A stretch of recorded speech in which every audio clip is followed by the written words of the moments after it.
Start off the question and answer. Morgan Jacobs, our first speaker, wasn't here. This isn't here to participate, but I'm just going to review a few things that we heard from our outstanding group of speakers today. Lots and lots of stuff to write down, but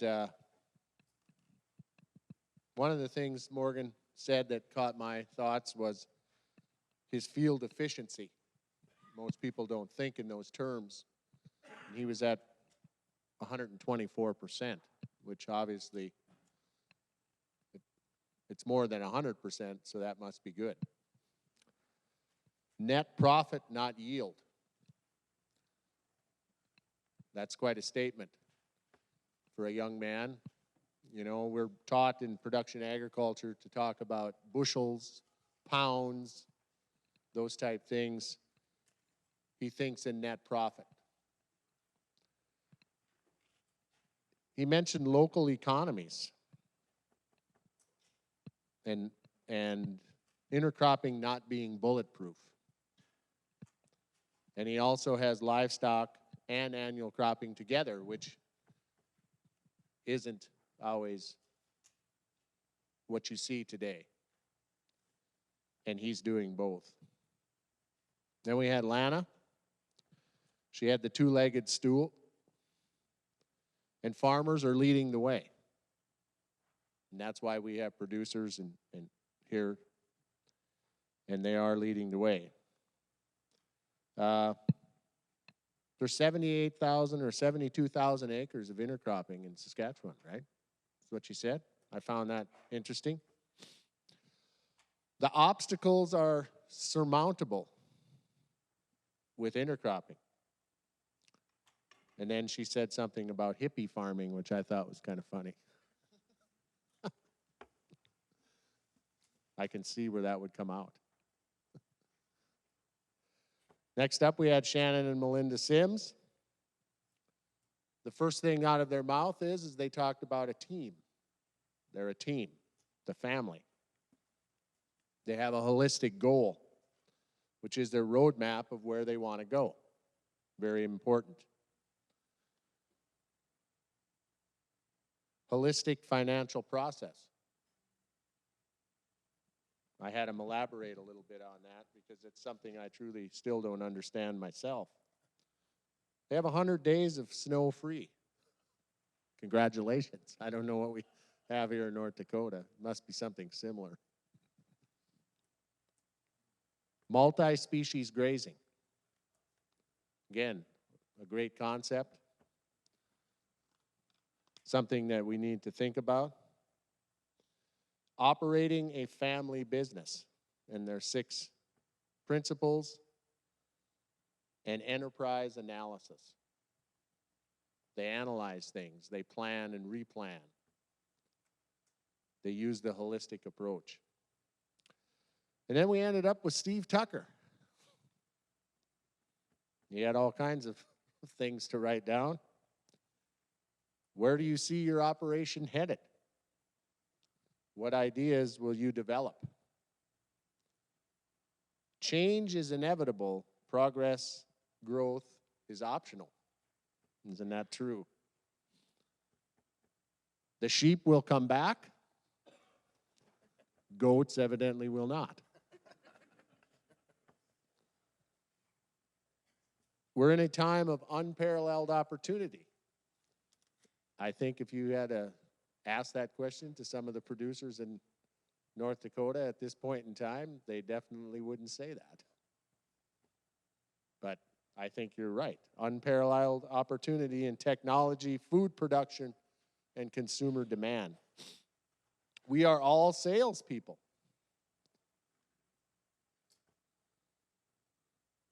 Have more than one skill and do more than one thing. We get paid for the value we bring to the market. Add value to yourself and others. And I think the key there is the and others. We probably don't do enough of that. Get out of the box and try something new. Not always so easy. So these are the things, some of the highlights that I took down today for this group. Let's start the process with any questions for them regarding this. Anyone, anywhere. Jay will start us out.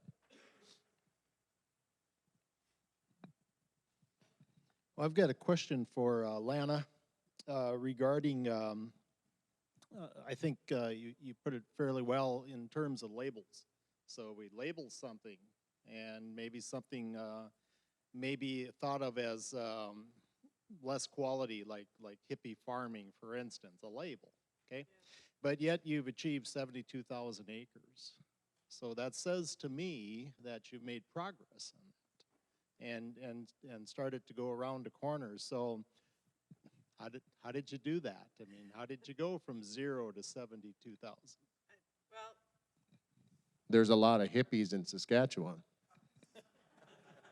surprisingly enough, most farmers would not classify themselves as hippies, but they're independent, and farmers are very independent sort, and once they see success by other farmers, and it's been the combination of the farmers having commercial success and me working quite closely, and other people doing research, working really closely with them to try to help them answer questions. So instead of those working independently and cross purposes to each other, we've been really integrating that. And then just the networking. It's realizing that the social skills of this is important, and it's not something any of us are trained in. I'm just kind of fumbling about and learning it the hard way, how to communicate change and inspire change and be a catalyst. So in some ways I have been a catalyst to it in just giving people a focal point to talk and helping to facilitate events that got the right people in the room together. And it's actually over 100,000 acres in Saskatchewan between crop insured acres and uninsured acres. So what the total number is, nobody actually knows. But as much as I sometimes get frustrated with the lack of enthusiasm in certain quarters, that I have to remind myself that we're still making progress, and it's kind of unprecedented. This intercropping thing is completely unprecedented, and so any gains are worth celebrating. Thank you. I have a question here, this young man.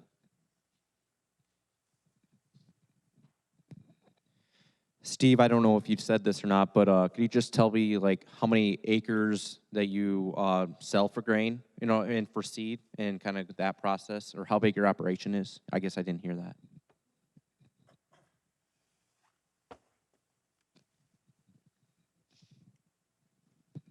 $12. No, I'm kidding. It's right at 4,000 acres. It's me and one hired man. So I'm looking to add another one. I don't know if my kids really want to farm, which creates opportunity for some young 1 or 2 people that want to come back and find higher value market garden type things, higher value products that we can take right to Denver. I can do lots of different things, and that 4,000 acres, most of that's for seed. Probably 3/4 of it. The rest of it we use as commodity just to keep the cash flow going, make the banker happy, those kinds of things, and the wife. Yes, Nolan. This question is for the Sims.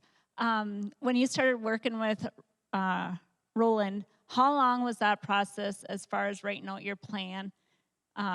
How long did that process take to kind of come up with your goals and really start making that transition into your ranch? Is that 1 year, getting everybody on board?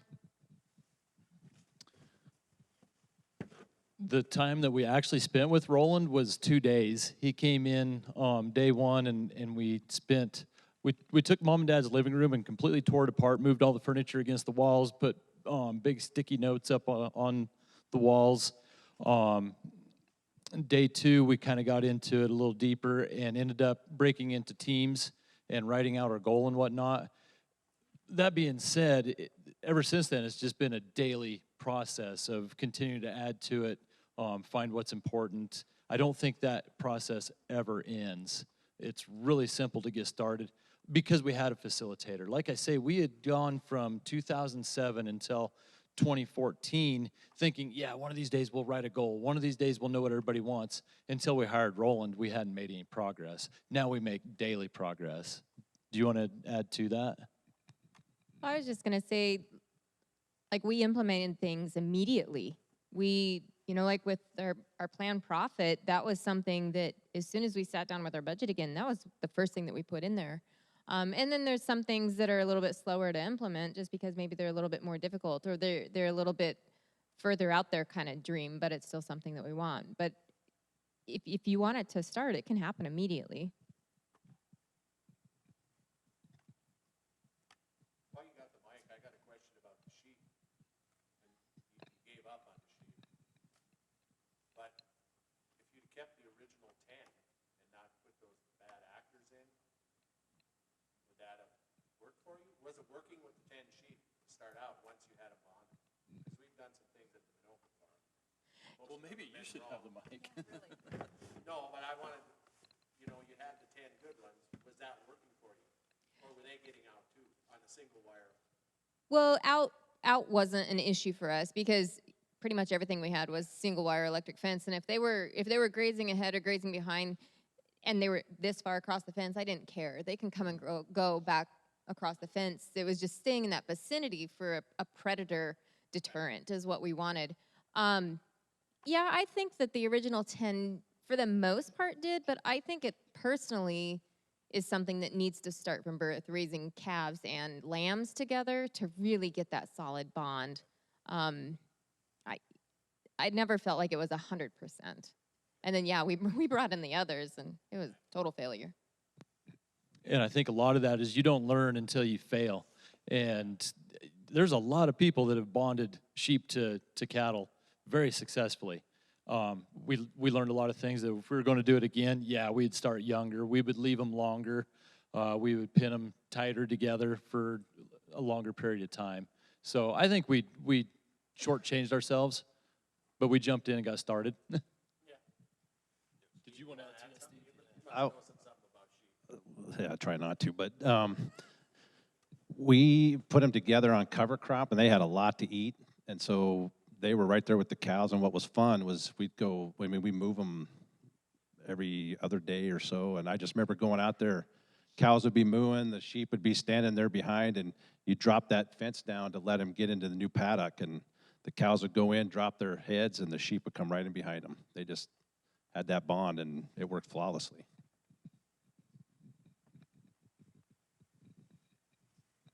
Got a question back there.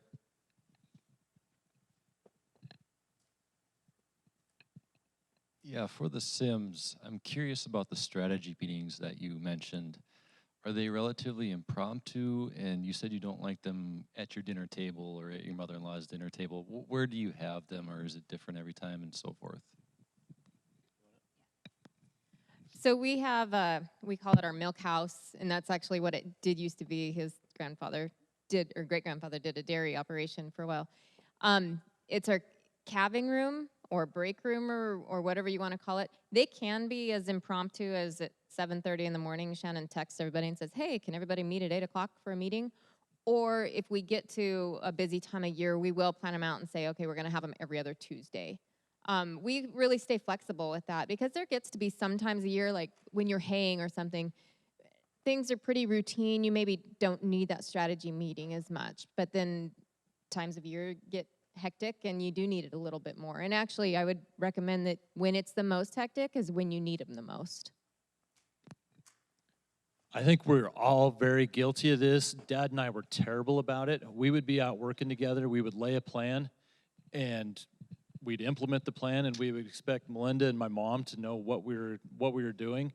And so when or agree, yeah, exactly. And so when we first started implementing the strategy meetings, we were going weekly. We would do it every Tuesday at 8 o'clock in the morning. And we did that for probably 2 or 3 months until Dad and I broke that habit and started including the whole team.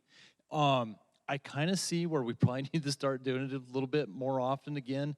Maybe less Dad and I guilty now, more so Melinda and I guilty. But that was the important part, was breaking that habit of just making a decision and expecting everybody to follow along. Yeah, I don't think there's a set time. It depends on your situation.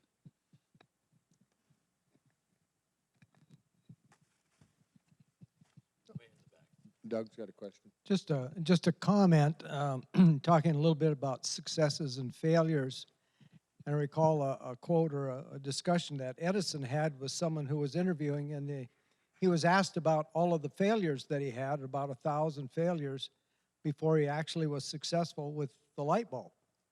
And his response was, I never had any failures, but I did have 1,000 learning experiences.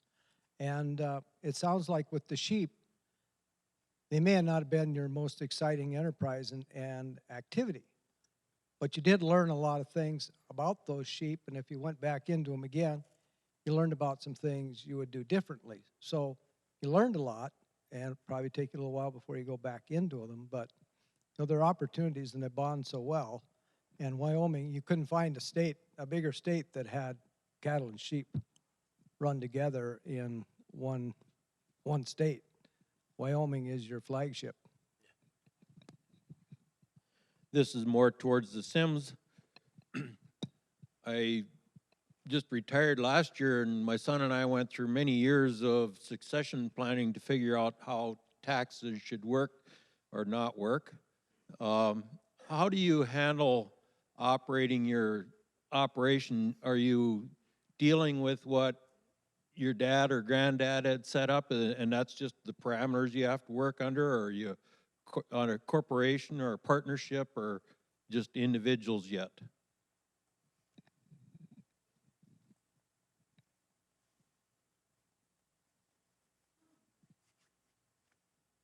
When I was younger, I was a lot faster, I promise. We're an LLC.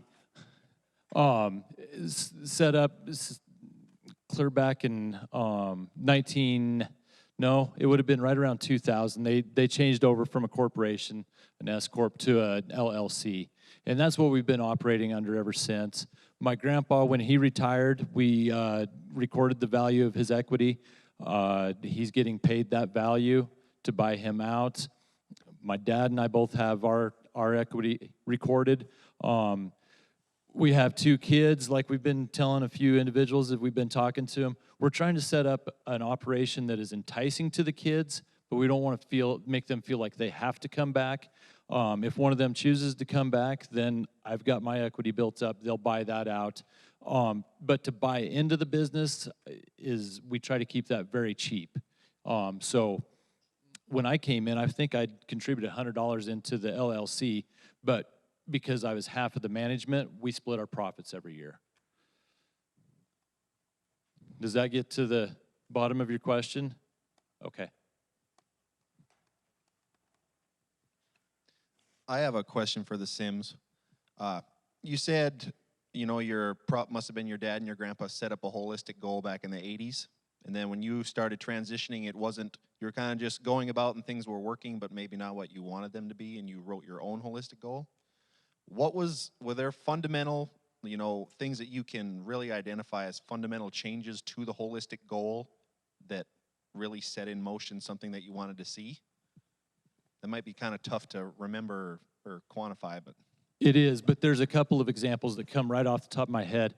And these are very trivial in the business aspect, but in the people aspect, they're huge. Melinda wanted milk cows. Now she has 2 milk cows because of that process. And that's her, what do you call it, your me time. She goes out, her meditation time. She goes out with her cows. It's just her and the cow. And it's been huge for stress levels and for just quality of life. The other thing that changed is right about then is when we started developing our heifers differently. And this is a bigger deal.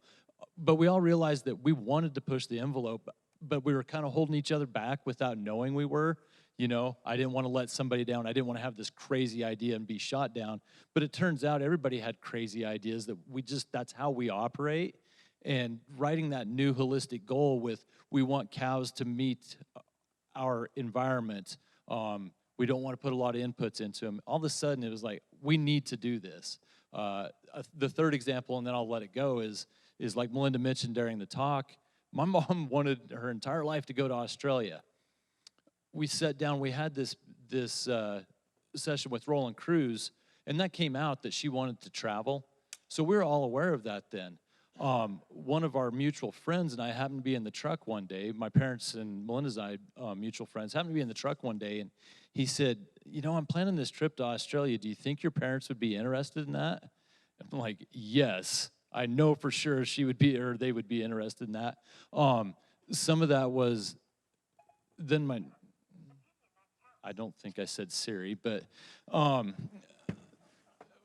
was then my dad didn't have the excuse of, oh, we got to take care of the ranch, because all of us knew that was important to Mom.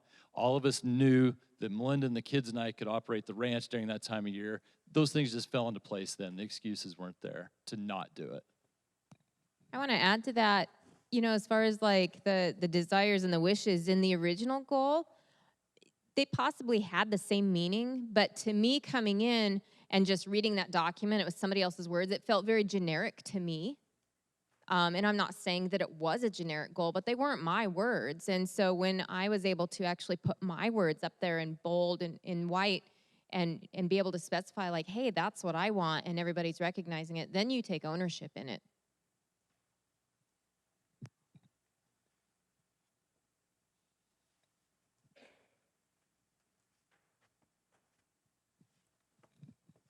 Jay. I guess, you know, if we're getting close to the end here, I just wanted to make a comment to the four of you. First of all, thank you for coming to Bismarck. And thank you for what you do and representing the resource the way that you do. So thank you for those things.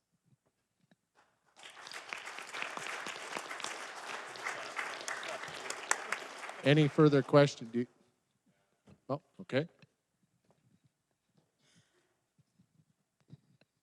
This is more for Lana, but so we've been working a lot with intercropping cover crops into row crops.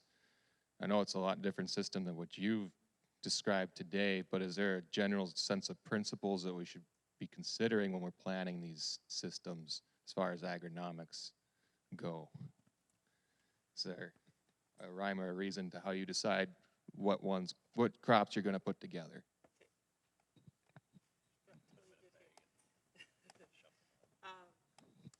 One time, a couple years ago, I did a sort of beginner tips for intercropping, and one of the first ones was, if you're going to plan to separate the grain, then make sure that you can separate it first off, before you put it in the ground, not after.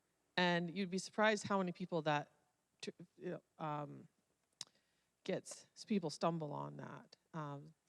So there's that, and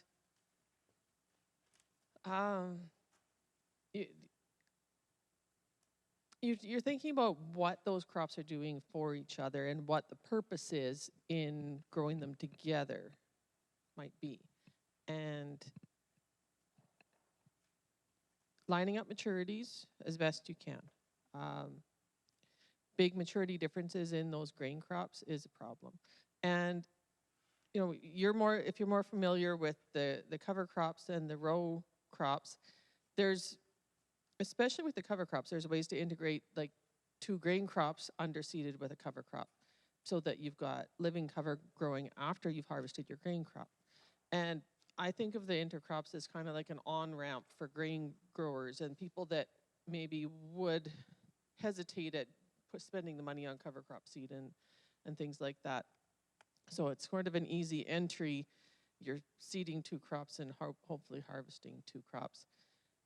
So there's a lot of regular grain crop farmers that would be interested in that sort of thing. For people with livestock, some of those cover crops you should be thinking about multi-purpose. So something like a pea and oat, you can bale that, you can feed mixed grain, or you can possibly separate it and sell grain. So So I know I'm talking to a lot of livestock people. That might be something that you can integrate. So, or even a peas and barley or something like that. So, I'm not. Did I answer your question? Sort of. It's usually what ends up happening is somebody calls me and we just sort of spend an hour talking through what are you trying to achieve, what would you like to grow, what things how would you best go about it, and there's seeding rates and different things to think about. And we try to raise red flags where there might be red flags, and but you can call me and we'll I don't know how long I'll be able to keep doing free consultations with farmers, but for now I'm still doing free consultations with farmers. Anything else? No.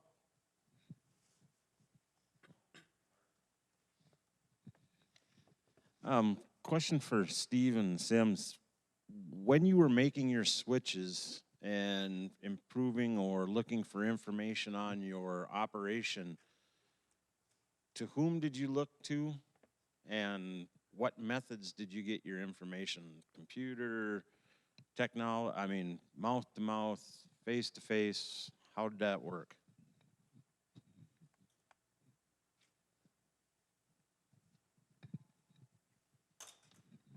Where did I get my information? I went to a lot of conferences, No Till on the Plains. There's a whole host of conferences out there that if you look, you will find what you're looking for, specialized area. And there's a couple groups on Facebook, the Kansas-Nebraska Soil Stewardship Group. I think my good friend Michael Thompson started that, and he lets anybody from the country in that, and it's just a great wealth of people putting up their crazy ideas, and where people that think like I think, that's where they go. So that's a good place, and then that just opens the door to many other resources. Yeah, I think the first place is the network. We spend a lot of time networking, trying to find people that are like-minded but don't do the same things, so that they're constantly pushing us, challenging us. We belong to Holistic Management International, so there's a quarterly publication that comes with that where you can pick up a lot of ideas. Belong to the Quivira Coalition, so there's some newsletters, kind of email. Pick up a lot of ideas from that. And then, I don't know, Stockman Grass Farmer, Beef Magazine, University Extension, everywhere. Everywhere we could find something, we would soak it up.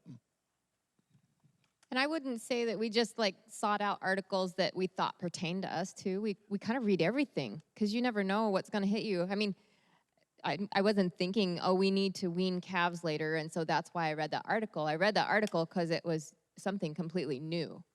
So don't just limit yourself to what you think you might like or what might appeal to your operation. Open yourself up to anything.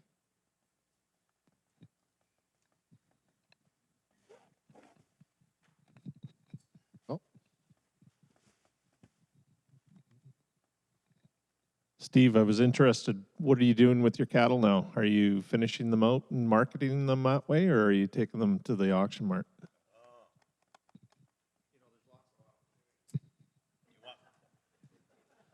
Well, like I told you, I'm not normal. I'm not sure what we're going to do yet, because it's so in its infancy right now. But I was walking through a trade show and doing what Steve does, and there was a guy there that said, I need grass-fed beef. I can't find enough.